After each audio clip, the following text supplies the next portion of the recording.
Hi everyone, my name is Neeraj Kumar Tiwari. आज के इस वीडियो में हम बात करेंगे किसी वैद्युत ध्रुव के कारण निरक्षीय स्थिति में वैद्युत क्षेत्र की तीव्रता कैसे ज्ञात करते हैं, अर्थात intensity of electric field at a point due to electric dipole in a non axial condition और इक्वेटोरियल पोजीशन। तो चलिए स्टार्ट करते हैं। इसके लिए हम एक वैद्युत ध्रुव ए बी मानते हैं जिसमें दो चार्जेज हैं, एक प्लस क्यू चार्ज है और एक माइनस क्यू चार्ज है। दोनों चार्जेज के बीच का जो डिस्टेंस है वो 2L है। दोनों चार्जेज को मिलाने वाली जो लाइन होती है उसको बोलते हैं हम डाइपोल एक्सिस, और ये जो बिंदु है इसको बोलते हैं डाइपोल सेंटर। जो बिंदु O है वह डाइपोल का या वैद्युत ध्रुव का केंद्र है और उसको हम बोलते हैं सेंटर ऑफ डाइपोल। इस लाइन के परपेंडिकुलर बाइसेक्टर एक लाइन ड्रॉ की है हमने, जो बिंदु O से ऊपर की तरफ खींची गई है। इस लाइन को बोलते हैं इक्वेटोरियल लाइन। मानते हैं बिंदु O से R दूरी पर इस इक्वेटोरियल लाइन पर कोई बिंदु P है जहां पर हमें वैद्युत क्षेत्र की तीव्रता ज्ञात करनी है। किसी भी इलेक्ट्रिक डाइपोल की स्ट्रेंथ को रिप्रेजेंट करने के लिए या बताने के लिए एक टर्म हम यूज करते हैं, उसको बोलते हैं इलेक्ट्रिक डाइपोल मूवमेंट। तो इस डाइपोल का जो इलेक्ट्रिक डाइपोल मूवमेंट होगा या वैद्युत ध्रुवाघूर्ण होगा वह होगा P इक्वल टू दोनों आवेशों में से कोई एक आवेश और दोनों आवेशों के बीच की दूरी 2L। So P equal to Q into 2L। चूँकि वैद्युत ध्रुवाघूर्ण एक सदिश राशि है तो इसको हम वेक्टर से यहाँ पर रिप्रेजेंट कर देंगे। अब इसके प्रोसीजर की बात करते हैं, कैसे हम निरक्षीय स्थिति में वैद्युत क्षेत्र की तीव्रता कैलकुलेट करें। तो इसका प्रोसीजर बहुत सिंपल है। पहले हम प्लस क्यू आवेश के कारण बिंदु P पर वैद्युत क्षेत्र की तीव्रता कैलकुलेट करते हैं, फिर माइनस क्यू आवेश के कारण बिंदु P पर वैद्युत क्षेत्र की तीव्रता कैलकुलेट करते हैं, फिर इनका वेक्टर एडिशन ले लेते हैं प्रिंसिपल ऑफ सुपरपोजिशन के माध्यम से। तो चलिए फिर स्टार्ट करते हैं। पहले हम प्लस क्यू आवेश से बिंदु P पर वैद्युत क्षेत्र की तीव्रता निकालेंगे। हम जानते हैं किसी भी बिंदु पर वैद्युत क्षेत्र की तीव्रता जो होती है वो होती है KQ upon R square. So plus Q आवेश के कारण बिंदु P पर वैद्युत क्षेत्र की तीव्रता E1 है। E1 इक्वल टू हो गया KQ upon BP square, BP square. इसकी दिशा जो होगी, प्लस क्यू चार्ज है आउटवर्ड डायरेक्शन में, हमने E1 वेक्टर से इसको रिप्रेजेंट किया है अलोंग BP।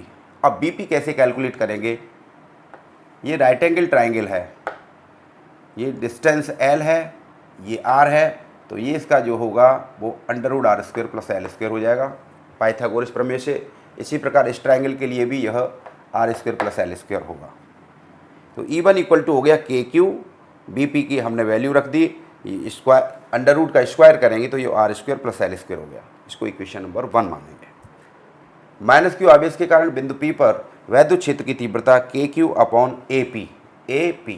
ये माइनस क्यू चार्ज है, अतः इलेक्ट्रिक फील्ड की डायरेक्शन इनवर्ड डायरेक्शन में होगी, that is along to PA। इसको हमने E2 वेक्टर से रिप्रेजेंट किया है। AP की वैल्यू पुट करेंगे, E2 equal to KQ upon R square plus L square. इसको इक्वेशन नंबर 2 कहेंगे। दोनों इक्वेशन को देखते हैं हम। दोनों इक्वेशन से इक्वेशन 1 और 2 दोनों में E1 और E2 दोनों की वैल्यू सेम है, अर्थात E1 इक्वल टू E2। अब हम इन वैद्युत क्षेत्रों के कंपोनेंट्स को ड्रॉ करेंगे। ये जो वेक्टर E1 है यह दो कंपोनेंट में डिवाइड होंगे।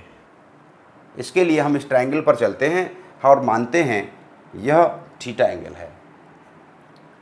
ये थीटा एंगल है, तो ये दोनों ट्राइंगल जो बन रहे हैं, एक ये ट्राइंगल और ये ट्राइंगल, दोनों सेम ट्राइंगल हैं, तो ये एंगल भी थीटा होगा।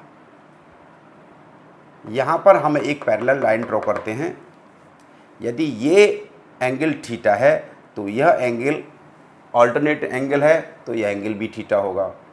ये एंगल थीटा है तो ये एंगल भी थीटा होगा, और इसके रेस्पेक्टेड ये एंगल भी थीटा होगा। अब इनके कंपोनेंट कैसे निकालेंगे? E1 का कंपोनेंट हम जानते हैं, दो कंपोनेंट होते हैं किसी भी वेक्टर के, एक हॉरिजेंटल कंपोनेंट, एक वर्टिकल कंपोनेंट। तो थीटा के साथ वाला जो कंपोनेंट होता है वो कॉस के साथ चलता है। तो ये E1 का कंपोनेंट हो गया इलेक्ट्रिक फील्ड का E1 कॉस थीटा, और ये वर्टिकल कंपोनेंट हो गया E1 sine theta. Field E2 का हॉरिजेंटल कंपोनेंट हो गया E2 कॉस थीटा, और वर्टिकल कंपोनेंट हो गया E2 साइन थीटा। अब हम बिंदु P पर परिणामी वैद्युत क्षेत्र की तीव्रता को कैलकुलेट करना चाहते हैं। तो हम देख रहे हैं E1 और E2 दोनों की वैल्यू सेम है, तो ये जो वर्टिकल कंपोनेंट हैं इनके वजह से बिंदु P पर जो रिजल्टेंट इलेक्ट्रिक फील्ड होगा वो शून्य होगा, क्योंकि ये दोनों फील्ड जो है एक दूसरे को कैंसिल कर रहे हैं। तो केवल जो इलेक्ट्रिक फील्ड होगा वो इन हॉरिजेंटल कंपोनेंट की वजह से ही होगा। तो इनकी वजह से जो इलेक्ट्रिक फील्ड होगा E1 equal to E1 cos theta plus E2 cos theta. E1 और E2 दोनों की वैल्यू सेम है, तो E इक्वल टू हो गया 2E1 cos theta. E equal to 2E1 की वैल्यू यहाँ से इक्वेशन नंबर 1 से हमने पुट कर दिया, KQ upon R square plus L square.